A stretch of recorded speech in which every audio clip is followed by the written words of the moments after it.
Благотворительный фонд «Апсны» и ростовская фармацевтическая компания «Биофарма» подарили детским реабилитационным центрам Ачамчиры, Галы и Тхорчала оргтехнику и предметы обихода. Соглашение о сотрудничестве между двумя организациями было подписано в октябре этого года. О том, какие подарки получили дети, расскажет Сария Смар.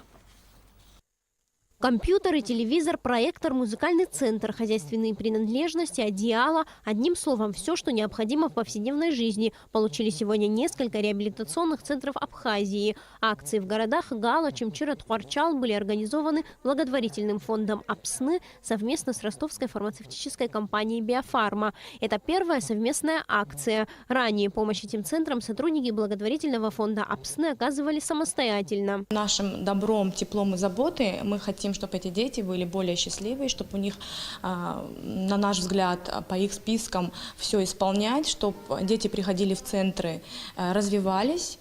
И я думаю, что мы готовы на другие проекты с Международным фондом «Апсны» проводить.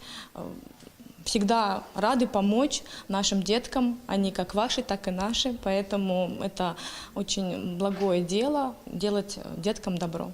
Сегодня на попечении реабилитационного центра в Гале более 100 детей. Ежедневно с ними здесь занимаются опытные врачи и преподаватели. Работники центра с сожалением отмечают, что количество детей с каждым годом увеличивается и возникает необходимость расширения центра. Специалисты говорят, что любая помощь для них бесценна, ведь у центра сегодня нет возможности самостоятельно приобретать все необходимые вещи. Мы очень благодарны фонд Международной организации «Апсны», потому что они уже давно нам поддерживают. Это очень важно для нас и особенно очень важно для детей. Благотворительный фонд «Апсны» был создан 3 года назад. По сей день он продолжает оказывать помощь многим организациям, а также малоимущим семьям.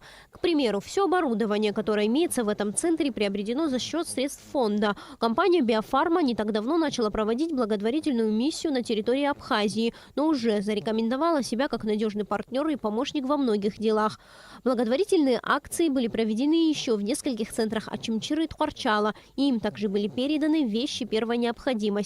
По словам организаторов акции, гуманитарная миссия будет продолжена. Сария Смыр, Саида Гухава, Абхазская